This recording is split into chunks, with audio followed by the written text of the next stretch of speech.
बहुत शुक्रिया अग्रवाल जी।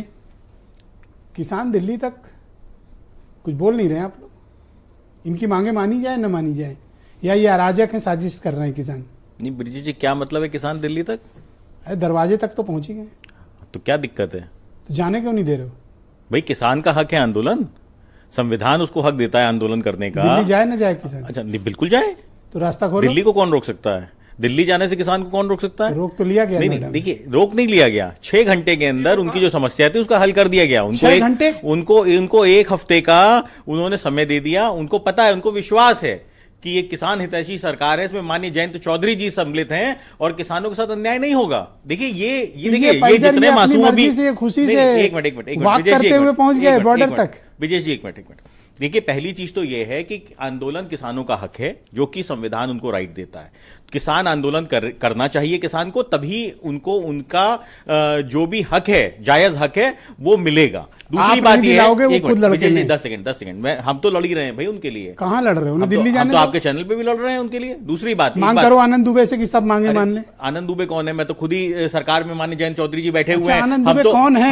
हम तो खुद कह रहे हैं, ऐसी बोली भाषा है आपकी। अरे भाई हम तो खुद कह रहे हैं कि हम किसानों के हित के लिए खड़े हुए हैं, समर्पित हैं। दूसरी बात, समाजवादी पार्टी के प्रवक्ता बहुत मासूम बन रहे थे यहाँ पे, उपज ही वहीं से हुई है।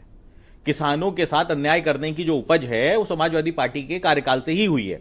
समाजवादी पार्टी के कार्यकाल में भाटी जी ने कहा कि हमने मुआवजा बढ़ा दिया, एहसान थोड़ी ना किया है। जिसको प्लॉट बेचा था एक आम आदमी को, उससे पैसा बढ़वा के ले लिया इन्होंने। आप बात समझिए, कभी ऐसा आपने देखा है कि भाई अथॉरिटी क्या है? अथॉरिटी बिल्डर की तरह आज काम कर रही है। अथॉरिटी आज बिल्डर की तरह काम कर रही है। ये सरकार में हो कि विपक्ष में? हम सरकार में गए हो इसलिए याद दिला रहा हूं। नहीं आप हम देखिए, हम जनता के साथ हैं। एक बात बिल्कुल, हम सरकार में हैं और हम बिल्कुल आपको क्लियर बात बता रहे हैं। देखिए अथॉरिटी एक बिल्डर। आनंद दुबे तो कह रहे हैं कि साजिश है। एक मिनट सुनिए, तो मेरी बात तो सुनिए। मैं आनंद दुबे पे डिबेट करने नहीं आया हूं, मैं किसानों पे डिबेट करने आया हूं। और मैं सरकार का हिस्सा हूं, मैं पूरी तरीके से समझता हूं। उनका मुआवजा बिल्कुल मिलेगा और ये उनका हक है, उनको मिलना चाहिए समय से। देखिए मैं एक बात बता दूं, 2 मांग है, 3 बता दे रहा हूं। हाँ नहीं, मुझे सारी मांगे बताएं। देखिए यही क्या पता है, बताओ। देखिए मुझे सारी मांगे पता है। देखिए एक तो क्या है, किसानों को 64.7% का उनको वादा किया गया था कि वो बढ़ा के मिलना चाहिए। बिल्कुल मिलना, अरे वो उनका हक है। तो क्यों नहीं दे रहे? वो पैसा आप जिसको अलॉट किया आपने प्लॉट, उससे आप ले चुके हो। राजकुमार भाटी को थोड़ी देना है। राजकुमार भाटी के कार्यकाल में ही ले चुकी है। अब तो आप सरकार, तो इनको उसी समय दे देना चाहिए था।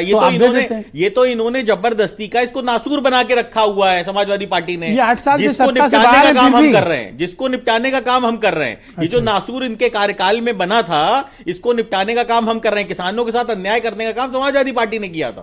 तो ये कब अन्याय दूर होगा? एक पहली चीज तो ये नोटिफिकेशन बसपा की सरकार में हुआ था जमीनों का अधिग्रहण करने का, और समाजवादी पार्टी ने किसानों को मजबूर किया कि उनको कोर्ट तक जाना पड़ा। दूसरी बात, अगर विपक्ष अपनी भूमिका सही से निभा रहा होता तो किसानों को आंदोलन करने की जरूरत ना पड़ती। विपक्ष का काम क्या है? जनता की समस्या को सरकार तक पहुंचाओ।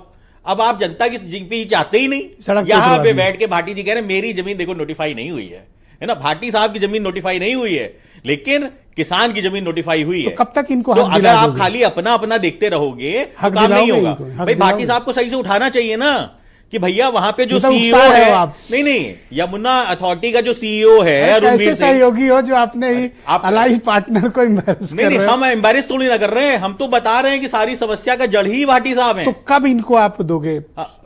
आप पूरी बात तो आने नहीं दे रहे, मुद्दे की बात आपने आने नहीं दी। अरे चलो बोल लो भाई। देखिए जो यमुना अथॉरिटी के सीईओ हैं अरुणवीर सिंह, उनको एक्सटेंशन क्यों मिल रहा है? ये भाटी साहब को मुद्दा उठाना चाहिए था।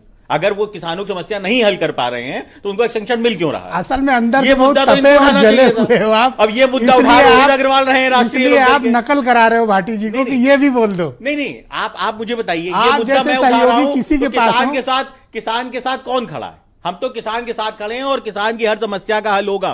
चौधरी अजीत सिंह जी 2009 के किसान आंदोलन में, उनको यही राकेश टिकैत जी जो आपने दिखाया था, इन्होंने फोन किया, उन्होंने कहा साहब हमारे साथ अन्याय हो रहा है और हमारा आंदोलन तोड़ देगी कांग्रेस सरकार में मंत्री थे। सर अब मेरी बात तो पूरी आने दो। सरकार में मंत्री थे, किसानों के बीच में गए, 4 घंटे में किसानों की समस्या हल करवाई थी। अच्छा, ये अब आंदोलन चल रहा है, वो सब खुले आसमान के नीचे इतनी सर्दी में बैठे हुए किसान लोग, क्या जयंत चौधरी ने मुख्यमंत्री को टेलीफोन किया कि इनकी मांगे मान लीजिए, ये सब अपने अपने घर लौट जाएं? देखिए ब्रिजेश जी, मुझे लगता है कि आपको गलत खबर दे रही हैं समाजवादी पार्टी वाले। जो आपके डिबेट पे इन्होंने बोला, देखिए किसान वापस जा चुका है, जो मैंने किसान पूछा उस किसान चला गया है? हाँ, किसान वापस जा चुका है। तो ये जो किसान बैठे ने हैं कौन है? एक हफ्ते का समय दिया नहीं, गया वो है। बैठे हैं दलित प्रेरणा नहीं स्तर नहीं पे। देखिए वो बैठे हैं, वो उनका भाटी हक जी है। बैठे हैं क्यों अच्छा गए? ये बताइए मुझे, सड़क किसान की, जमीन किसान की, किसान बैठा है तो उससे क्या चौधरी लेना साहब देना है? टेलीफोन क्यों नहीं कर रहे हैं? बिल्कुल करेंगे ना, जब जरूरत कब पड़ेगी करेंगे? तो। अगर उनके साथ अन्याय होगा तो हम बिल्कुल खड़े हैं, अभी हम अन्याय नहीं कंधे से हुआ। कंधा मिला के खड़े हैं अभी उनके नहीं साथ हुआ। अगर अन्याय होगा। ओके। देखिए